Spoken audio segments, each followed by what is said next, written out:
Hello दोस्तों, स्वागत है आपका उदित फार्मेसी ऑनलाइन लर्निंग प्लेटफॉर्म में। हम लोग टॉप 40 एमसीक्यू और भी जानेंगे ताकि आप लोग अच्छे से मार्क कर पाए। देखिए, पिछले एमसीक्यू हमने देखा तो ज़्यादा से ज़्यादा कोशिश करो क्या कि उनको आप प्रैक्टिस क्या है, मतलब बार बार वीडियोस देख सकते हैं। देखने से क्या होगा कि आपको माइंड में बहुत सारी चीज़ याद हो जाएगा, क्योंकि एमसीक्यू जो पूछता है ना, आपको पूरा कॉन्सेप्ट क्लियर होगा तभी आप कर पाओगे, अदरवाइज नहीं कर पाओगे। तो इसलिए क्या है, आपको अगर याद नहीं हो रहा था, रट्टा मार लो, सिंपल सी बात है। आप बार बार वीडियोस देखोगे तो आसानी से आपका यूज हो जाएगा। ठीक है, तो चलिए, हमने फर्स्ट इसमें पूछा था हमने कि डीकंजेस्टेंट हम लोग किस तरह से यूज करते हैं, मतलब कौन से आता है। यहाँ नेफाजोलिन को हम लोग डीकंजेस्टेंट ड्रग की तरह यूज करते हैं। नेक्स्ट क्वेश्चन आता है, एक कंडीशन है जिसमें आपको डिसऑर्डर होता है, मतलब एक डिसऑर्डर होता है जिसमें नॉर्मल जो एक्टिविटी हाथ होता है उसमें गड़बड़ा जाता है। जैसे एग्जाम्पल, पहले आपका भी नहीं होता था आपका, लेकिन अब क्या होता है, किसी को देख के आपका हार्ट बीट चेंज होने लगा, किसी को देख के हमारे बात अगर सुन के उसका हार्ट बीट चेंज होने लगता है। उस कंडीशन को पूछ रहा है कि जिसमें हमारा रिदम बिगड़ जाए, उस कंडीशन को हम लोग क्या कहेंगे। देखो, एंजाइना अगर होता तो क्या है, हमारे लेफ्ट साइड में पेन होने लगता है। अगर हम बात करें हाइपरटेंशन होता तो हमारा बीपी बहुत ज़्यादा बढ़ जाता है। इस्कीमिया अगर होता तो आपको क्या, ब्लड फ्लो कम हो जाता और ऑक्सीजन की कमी हो जाती। तो आंसर के बारे में बात करें तो एरिथमिया हो जाता, मतलब कि आपका रिदम सही तरीके से नहीं चलता। उस कंडीशन को हम लोग क्या कहेंगे, इसका आंसर वही होगा। ठीक है, नेक्स्ट क्वेश्चन फिर से पूछते हैं एक बार कि ऐसा कंडीशन ऐसा कंडीशन दिखा जिसमें क्या है, कुछ डिसऑर्डर के कारण आपको मैकेनिकल जो हार्ट एक्टिविटी है वो चेंज हो जाता है, वो गड़बड़ हो जाता है। उस कंडीशन में पूछ रहा है कि उसे हम क्या कहते हैं, उसे हम एरिथमिया कहते हैं। मतलब जब आपका हार्ट बीट सही तरीके से नहीं चलता, उस कंडीशन को हम कार्डियक एरिथमिया कहते हैं। और इसको कौन सा ड्रग यूज करते हैं, एंटी एरिथमिया ड्रग हम लोग यूज करते हैं। यहाँ पे देखिए, कोई sympatholytic non selective first successive beta blocker है। अगर बात करें, यहाँ पे ऑप्शन दिया, कैप्टोप्रिल है, प्रोपेनॉल है, रेमिप्रिल है, गाबापेंटिन के नाम से। तो इसका आंसर के बारे में बात करें तो हम लोग प्रोपेनॉल के नाम से यूज करते हैं, जो कि क्या है, एक तरह का सिंपैथोलाइटिक है। यहाँ पे देखो, सिंपैथोमिमेटिक नहीं, लाइटिक है, तो इसका दूसरा नाम ये भी पूछ सकता है, सिंपैथो एंटागोनिस्ट है। देखो, इसका नाम एक चीज आता, सिंपैथो एंटागोनिस्ट के नाम से भी ये पूछ सकता है। ठीक है, तो इसका अगर आंसर की बात करें तो ये हमारा प्रोपेनॉल होता है। चलिए नेक्स्ट देखते हैं।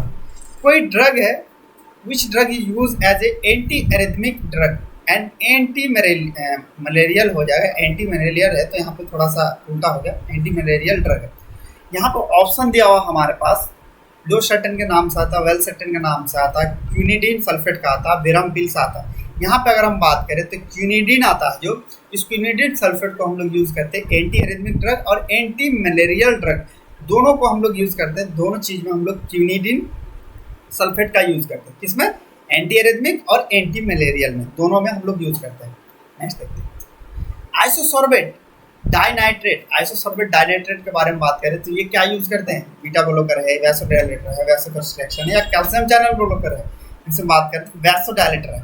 ये क्या करता था हमारे पास, अगर हम बात करें तो ये आइसोसॉर्बेट किस तरह से यूज करते हैं। आइसोसॉर्बेट एक तरह का हम लोग वैसोडायलेटर की तरह ये काम करता है, हमारे जो वेसल्स है उसको डायलेट करने के लिए ये काम करता है। नेक्स्ट देखते हैं, ये hypoglycaemic agent use for treatment of, यहाँ पे पूछ रहा है कि जो हाइपोग्लाइसेमिक एजेंट होगा, आपको एक चीज मैं बताता हूँ कि डायबिटीज के केस में क्या होता बताना कि ग्लूकोज लेवल का बढ़ा जाता है और इंसुलिन लेवल घट जाता है। अब इंसुलिन लेवल घटने का कारण क्या था, चाहे आपका इंसुलिन प्रोडक्शन करना छोड़ दो या फिर आपका जो सेल्स होते हैं वो सही तरीके से काम ना करें। अब देखते हैं कि ट्यूबरकुलोसिस क्या होता है कि टीबी की वजह से माइकोबैक्टीरियम जो होता है उसके कारण होता है। डायबिटीज मेलिटस का हम इसका यूज करते हैं, जैसे मेटफॉर्मिन हो जाए। हाइपरटेंशन में क्या होता है, आपका बीपी बढ़ जाता है, जैसे मान लो 120 है, 80 है, 140 ले लो, 90 ले लो, एक कंडीशन ले लो 160 ले लो, 190 ले लो। ये जो हाइपरटेंशन है इसको कम करने के लिए हम लोग जो ट्रीटमेंट करते हैं उसे हाइपरटेंशन की तरह यूज कर सकते हैं। या फिर हम लोग क्या करते हैं कि जो लोअर हाइपर हो जाए, इससे कम हो जाए, उसको ट्रीटमेंट करने के लिए कहते हैं हेमेटेनिक्स। क्या होता है हेमेटेनिक्स से बताना, आप लोग हेमेटेनिक्स का यूज करते थे, किस लिए हेमेटेनिक्स का हम लोग यूज करते थे, जब आयरन की कमी हो जाती है हमारे बॉडी में, तब हम लोग उसे ट्रीटमेंट करने के लिए यूज करते थे। इसका सिंपल सी बात है, हाइपोग्लाइसेमिया क्या, डायबिटीज मेलिटस में हम लोग यूज करते हैं। चलिए नेक्स्ट, एक स्टेट है that the level of sugar in blood too high, इसको हम लोग क्या कहेंगे, मतलब कोई एक स्टेज का नाम बताओ जो ब्लड में जो है शुगर लेवल बहुत ही ज़्यादा हाई हो, तो उसे हम लोग क्या कहेंगे? ब्लड लेवल अगर मान लीजिए हाई हो तो क्या कहेंगे हम उसे?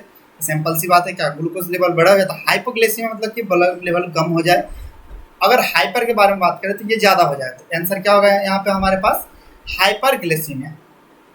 चलिए, सिग्निफिकेंट क्वांटिटी और quantity of insulin synthesis, significant के बारे में बात करें तो कहाँ पे होता है, कहाँ पे सिंथेसिस होता है? गल ब्लैडर में होता नहीं। लंग्स में क्या? लंग्स में आपका लंग्स में सिंथेसिस होता नहीं। लीवर में बात करें तो लीवर में तो मेटाबॉलिज्म होता है। हमारे सिंथेसिस के बारे में बात करें तो पेनक्रियाज होता है। आंसर क्या होगा इसका? पेनक्रियाज होगा। यहाँ पे क्वेश्चन आता है कि मेटफॉर्मिन हम लोग यूज किस लिए करते हैं? मेटफॉर्मिन के बारे में बात करते हैं, एंटीसाइकोटिक है, नॉन ऑफ दिस है, एंटी फंगल है, कौन सा होगा बताना आप लोग? इसका आंसर बात करें तो नॉन ऑफ दिस आता है। फिर आता है हम लोग बात करते हैं नोट सेलेक्टिव कॉक्स2 इनहिबिटर। जब हम लोग कॉक्स2 एसिड्स अगर पढ़े हो गए तब हमें याद होगा, उसका क्लासिफिकेशन के बारे में पूछ रहा है। एक ही है, आपका आंसर क्या होगा? डी। चलिए नेक्स्ट देखते हैं। Which is the not use for treating osteoarthritis, मतलब किसका हम लोग यूज़ नहीं करते हैं? ऑस्टियो मतलब हड्डियों को जो इन्फ्लामेशन हो जाए या उसमें दर्द हो जाए उसको ट्रीटमेंट करने के लिए हम लोग यूज़ नहीं करते हैं। कौन सी चीज़ों का हम लोग यूज़ नहीं करते? यहाँ पे देखो ऑप्शन क्या क्या हमारे पास। एक है एस्पिरिन है, डाइक्लोफिनेक है, आइबुप्रोफेन है, कार्ब्यूटामोल है। इसका आंसर के बारे में बात करें तो हम कार्ब्यूटामोल हम लोग यूज़ नहीं करते हैं। किस चीज़ के लिए यूज़ नहीं करते हैं? हम लोग ऑस्टियोआर्थराइटिस में यूज़ नहीं करते हैं। चलिए नेक्स्ट देखते हैं। Salt name of paracetamol, paracetamol का साल्ट नेम बनाना एसिडोएमिनोफेन। अगर बात करें ये कौन सा कैटेगरी में है? नैसिड के कैटेगरी में, एनएसिड आईडी नैसिड का है। ये इंपॉर्टेंट है, ये याद रखना है। अब चलिए नेक्स्ट देखते हैं। This is not anti fungal drug, कौन सा ऐसा चीज़ है जो एंटी फंगल ड्रग नहीं है? इसका अगर हम बात करें कम है, ये हमारा एंटी फंगल ड्रग नहीं है। ये क्या है? फंगल के अगेंस्ट काम नहीं करता। ठीक है, चलिए नेक्स्ट आता है।